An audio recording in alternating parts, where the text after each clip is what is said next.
Bonjour Arlette Chabot. Bonjour à tous et toutes. Merci beaucoup d'être avec nous ce matin. Drôle d'époque quand même d'assister en permanence à une sorte de film qui ne s'arrête jamais. On entend les syndicats, on voit en permanence des mobilisations. On l'a dit, l'intersyndicale se réunit tout à l'heure à 8h pour savoir s'il y aura une suite dans la manifestation.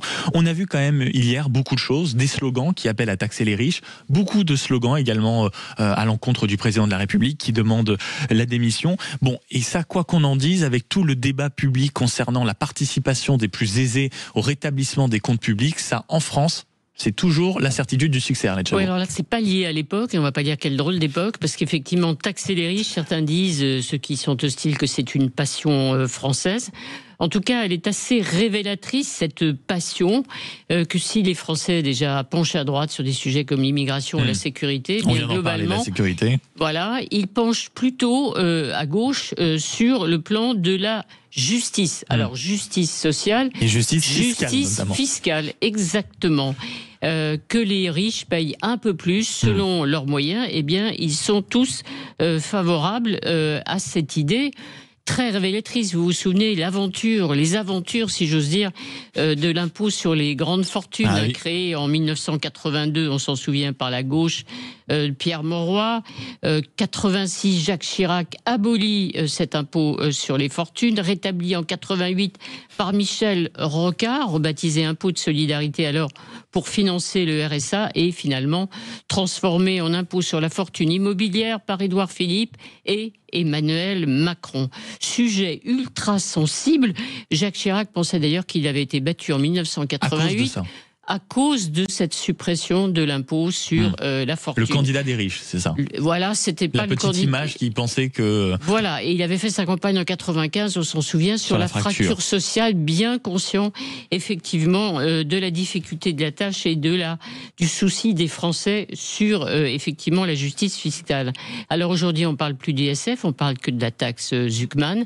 Elle est dans tous les débats politiques, économiques, bien entendu. C'est l'emblème, le drapeau derrière lequel militent et se défendent et défilent la gauche et les syndicats. Mais très révélateur quand même, le sondage publié cette semaine par nos amis de l'IFOP qui indique que une très large majorité des Français, c'est le moins qu'on puisse dire, 86% sont favorables à la taxe Zuckman. Ça n'est pas rien, et dans toutes les familles politiques, y compris dans le camp du président de la République.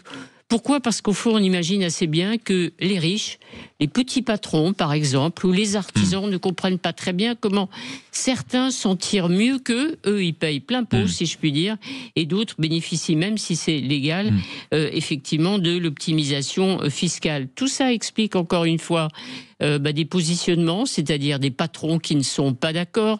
Certains sont favorables et disent qu'ils acceptent de payer plus. Et on le voit dans les médias, c'est vraiment une divergence d'opinion entre ceux qui disent pas un centime de plus et d'autres qui disent, attendez, vu dans le contexte, on peut quand même mettre un peu la main à la poche. Voilà, le directeur général de la Maïf contre le président du MEDEF. Vous vous souvenez, il y a quelque temps, c'était Michel-Édouard Leclerc contre Bernard Arnault.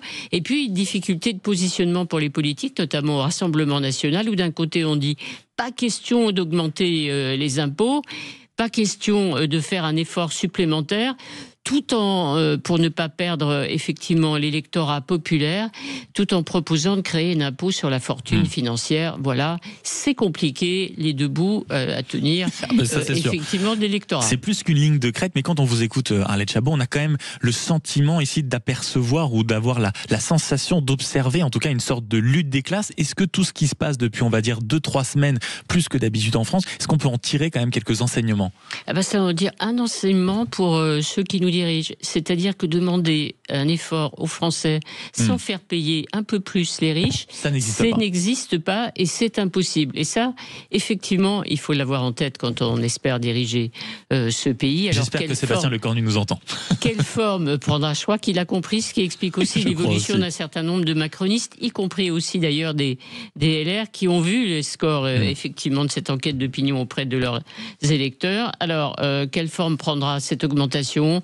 un prélèvement exceptionnel, une tranche d'impôt supplémentaire. C'est à définir.